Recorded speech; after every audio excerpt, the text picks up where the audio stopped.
Now they're on the back foot. Things coming out saying that the director general didn't hear about it until last week, or it just doesn't paint them in a positive light. It paints them as an organisation that's maybe in chaos. And don't forget, this is probably the most globally respected news team or news organisation in the world. But the corporate side of it is sort of letting them down at the minute. Police are assessing the information surrounding the so far unnamed male TV presenter, BBC presenter, who's been suspended over allegations that he paid a teenager £35,000 for explicit images.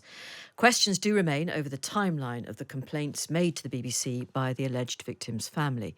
The BBC has said it first became aware of a complaint back in May and then learned of what it's calling new allegations on Thursday of last week. The family claim the BBC did not ring them for what they call a proper interview after that initial complaint. Well, Andy Barr is an expert in crisis communications and he's the CEO and co-founder of the PR company 10 Yeses.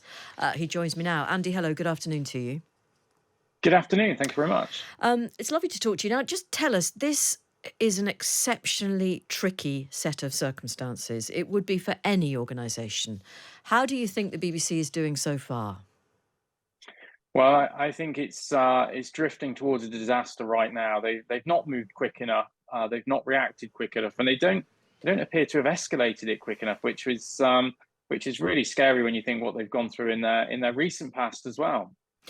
But I understand that when you have a whole string of exceptionally high profile and, let's be honest, very well paid presenters on TV and radio, some people might be motivated to make very malicious suggestions about them, malicious allegations. And it's probably exceptionally difficult to sift through these allegations, isn't it? And to do it quickly. I think it is, but I think it also reaches a certain level where you do have a risk matrix. Every company has one, every organization has one.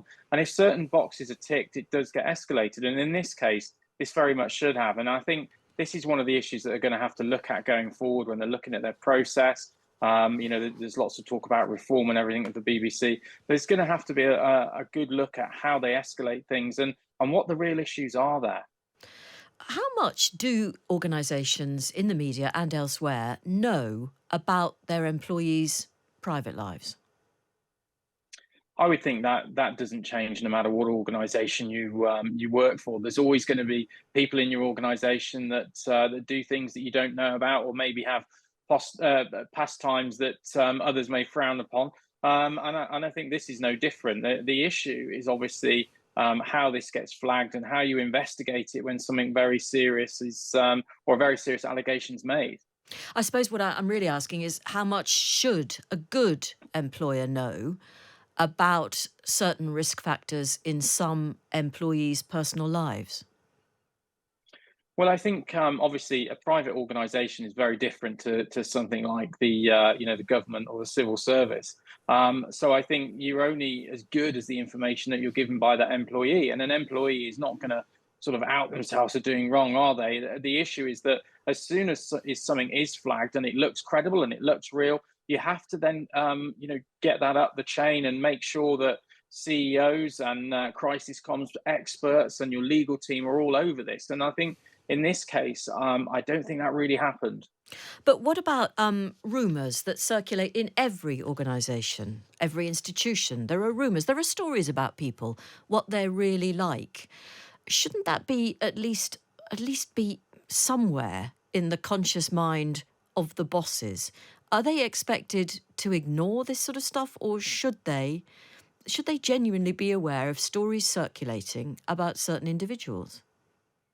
I think that if a story does seem credible and and it makes sense in terms of it's something that needs to be investigated, it has to be. And I think you only have to look at some of the instances with the Conservative Party and where certain accusations were made about Conservative politicians and whether Boris Johnson knew about them or not, to know that it's a really murky area. And I think the BBC, employs so many people. It's very difficult for them to manage everything. And as you say, when you operate in a high sort of celebrity world, it's actually very difficult to sort of go through the wheat of frivolous accusations compared to the more realistic ones that you need to take seriously and do work on.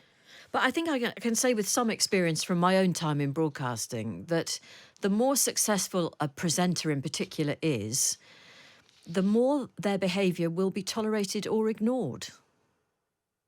And I think that's really dangerous. And we've seen that time and time again with celebrities who've been revealed to do things that are wrong. This is the be kind era, isn't it? And really, people are forgetting that on social media, and they're forgetting that in real life. If you see something that is wrong, you need to raise it as an issue. What would you advise the BBC to do from this point then, Andy? Well, they need to try and get ahead of the story, but unfortunately, they're very limited in terms of if the police do decide to look into this further, then they can't really say anything. Now, if both parties decide that they want to come out and make a statement, that's entirely up to them. And I think that's what the BBC will be sort of encouraged to do, is to try and get ahead of this story and put statements out there that kind of feed this 24-hour rolling media, and even more painful, feed the social media trolls. But your assessment at the moment would be that they are really, really playing catch up and it's not a good look. Now they're on the back foot. Things coming out saying that the director general didn't hear about it until last week, or it just doesn't paint them in a positive light. It paints them as an organisation that's maybe in chaos. And don't forget, this is probably the most globally respected news team or news organisation in the world. But the corporate side of it is sort of letting them down at the minute. Thank you very much indeed for your input. That's Andy Barr, an expert in crisis communications. He's the CEO and co founder of the PR company 10 Yetis.